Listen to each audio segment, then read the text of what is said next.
بسم اللہ الرحمن الرحیم۔ السلام علیکم، میں آپ کا میزبان سمیع ابراہیم اور آپ ہمارا سوشل میڈیا دیکھ رہے ہیں۔ آج 17 اگست ہے اور سوموار، اور میں اسلام آباد میں آپ سے مخاطب ہوں۔ صبح کا وقت ہے، بہت بارش ہوئی ہے رات کو، کل بھی، اور شدید بارش ہوئی ہے۔ پنڈی میں نالہ لئی بپھر گیا اور 17-18 فٹ تک پانی کا لیول چلا گیا، اور بڑی لوگوں کو انخلاء پر بھی مجبور ہوئے۔ بہرحال ابھی بھی بادل ہیں اور یہ بتایا جا رہا ہے کہ 21 اگست تک اسی طرح کی بارشیں آئیں گی، تو آپ لوگ احتیاط سے رہیے اور ان جگہوں پہ جانے سے پرہیز کریں جہاں پہ لینڈ سلائیڈنگ اور یہ وہ پہاڑی علاقے جو ہیں۔ خبروں پہ آ جاتے ہیں۔ جو اس وقت جو ایک تو اسٹریٹ موومنٹ ہے عمران خان صاحب کی، دوسرا آج سپریم کورٹ آف پاکستان میں جو عمران خان صاحب کے کیسز ہیں ان کی آج شنوائی جو ہے وہ شاید ہو جائے، اور جو اس وقت ساری صورتحال بنی ہوئی ہے، مین سٹریم میڈیا جسے ہم بولتے ہیں، بڑا چینل، کیبل چینلز، وہاں پر تو ایک ہی چیز چل رہی ہے، صوبے، اور اس میں بڑی حیرت انگیز بات ہو رہی ہے۔ میں ایک TV programme Shahzad Iqbal کا جیو پہ دیکھا، تو اس میں وہ یہ کہہ رہے ہیں کہ جی متعلقہ ذرائع وہ کہہ رہے ہیں کہ بس فیصلہ ہو چکا ہے اور صوبے بن جانے ہیں، اور اس حوالے سے ماضی کی مثالیں دی جا رہی ہیں کہ جب 26ویں اور 27ویں آئینی ترمیم آئی تھی تو کسی کے پاس مسودہ نہیں تھا، بس وہ آ گیا متعلقہ ذرائع سے اور اس کو منظور کر لیا گیا، اور اب بھی صوبے جنہوں نے بنانے ہیں وہ بنوا لیں گے۔ تو ایک سوال پیدا ہو رہا ہے کہ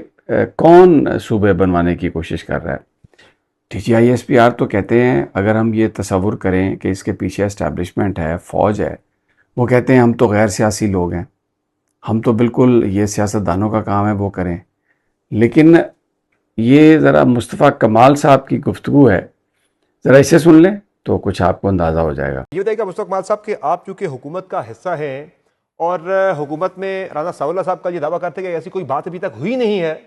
کیا واقعتاً ایسے ابھی تک کوئی بات نہیں ہوئی کابینہ کے اندر، یا پرائم منسٹر نے ابھی تک ایسی کبھی کوئی بات نہیں کی؟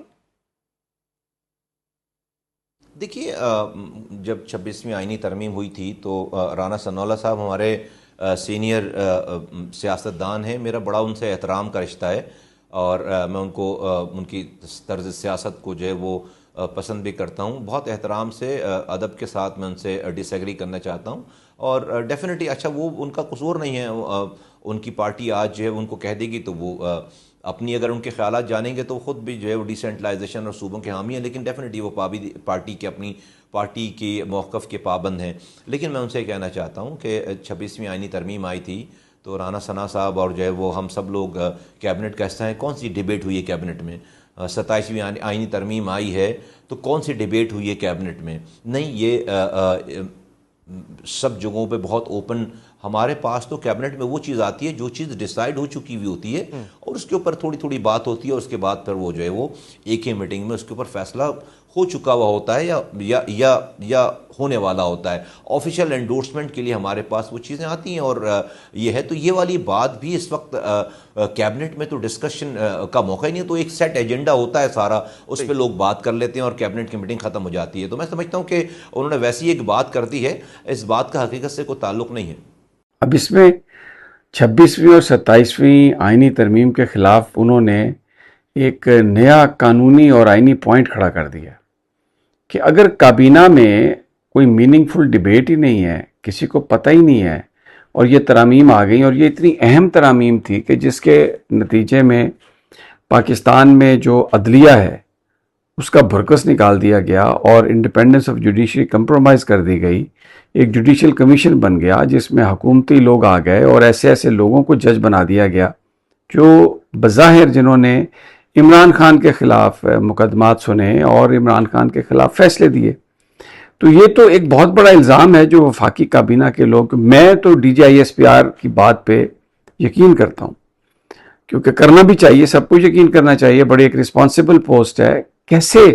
ایسی پوسٹ پر بیٹھا ہوا بندہ کوئی غلط بیانی کر سکتا ہے؟ بالکل نہیں کر سکتا۔ لیکن یہ وفاقی وزراء کیا کہہ رہے ہیں؟ اچھا، اب اس معاملے پر جو نون لیگ کے وزراء ہیں، خاص طور پر رانا ثناء اللہ، وہ اس بات پر وہ صحافیوں پر بڑی تنقید کر رہے ہیں، اور وہ کہہ رہے ہیں کہ یہ صحافی جو ہیں یہ بے لگام ہو گئے ہیں اور یہ اس طرح کی باتیں کر رہے ہیں، ان کو اس طرح کی باتیں نہیں کرنی چاہیے، ان کے پاس کون سا لائسنس ہے کہ یہ جو چاہیں یہ بول دیں. کیونکہ کوئی بھی صحافی اگر مثال کے طور پہ آرمی کو برا بھلا کہنا ایک جرم ہے، اور عمران خان پر اس لیے وہ اس کو اندر ان کو کیا گیا کیونکہ رانا ثناء اللہ کہتے ہیں کہ انہوں نے 9 مئی کیا، انہوں نے حملے کیے اور فوج کے خلاف سب کچھ کیا، تو اب ان کو بطور پولیٹیکل پارٹی تحریک انصاف کو وہ حق نہیں مل سکتے جو دوسری سیاسی جماعتوں کو ہے. مان لی یہ بات. تو جو اب میں وہ چلانا نہیں چاہتا، جو خواجہ آصف نے اسمبلی میں تقریر کی جس میں انہوں نے فوج کے اوپر الزام لگائے کہ یہ ہماری ہڈیاں سے نکال لیتے ہیں پیسے اور لے جاتے ہیں. پھر نواز شریف کی تقریر جس میں انہوں نے کہا کہ یہ جو ہم نے قوم کے ٹیکسوں سے پیسے لے کے جو اسلحہ لے کے دیا فوج کو، کیا یہ سندھ کے لوگوں پر مارنے کے لیے دیا گیا، کیا یہ کے پی کے لوگوں کو مارنے کے لیے دیا گیا؟ اور بڑی بھرپور انہوں نے فوج پر تنقید کی. پھر پرویز رشید صاحب، ان کے یہ الفاظ کہ ملک تو برباد کریں یہ جرنیل، اور پھر بعد میں نواز شریف کو بلا کے کہا جائے کہ آپ اس کو ٹھیک کریں. پھر وہ مریم نواز کی فوٹیج جس میں وہ سٹیج پر تقریر کر رہی ہیں اور ان کے سامنے وہاں پر نعرے لگتے ہیں کہ یہ جو دہشت گردی ہے اس کے پیچھے وردی ہے، اور مریم نواز خاموشی سے سنتی ہیں، اس کے بارے میں کوئی وہ روکتی نہیں ہے، اس پر اس نعرے پر تنقید نہیں کرتی ہیں. تو کیا یہ لوگ جو ہیں یہ مبرہ ہیں؟ یہ جو کرتے رہے فوج کے حوالے سے جو بات کرتے رہے اور اپنی آج بھی پرائیویٹ گفتگو جو ہے ان کی اس میں یہ ایسی بات کرتے ہیں، تو کیا ان کے خلاف کوئی کارروائی نہیں ہوگی؟ یہ ایک بڑا سوال ہے. اور لیکن تنقید جو ہے وہ ہو رہی ہے، پی ٹی آئی پر ہو رہی ہے، اور ان کے جو لوگ ہیں ان کے ساتھ جو ظلم و ستم ہو رہا ہے. اب آپ دیکھیں اعجاز چودھری سابق سینیٹر ہیں، پی ٹی آئی کے رہنما ہیں، لاہور میں بند ہیں اور ان کی حالت اتنی زیادہ خراب ہے، ڈائلسس پہ ہیں، لیکن ان کو ہاسپٹل میں شفٹ نہیں کیا جا رہا. اب جو جیل کے ہسپتال ہوتے ہیں وہ ایک طرح سے ڈسپینسریز ہوتی ہیں، وہاں پر کوئی علاج معالجے کی صورتحال نہیں ہے،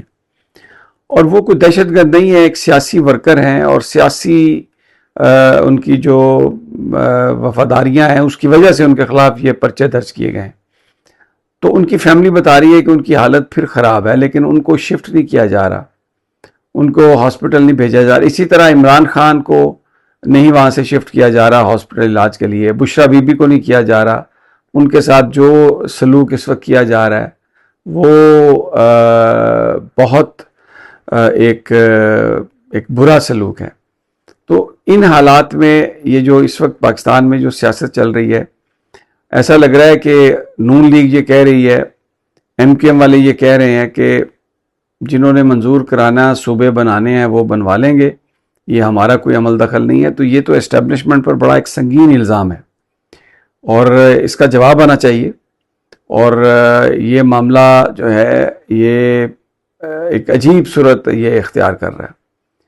تو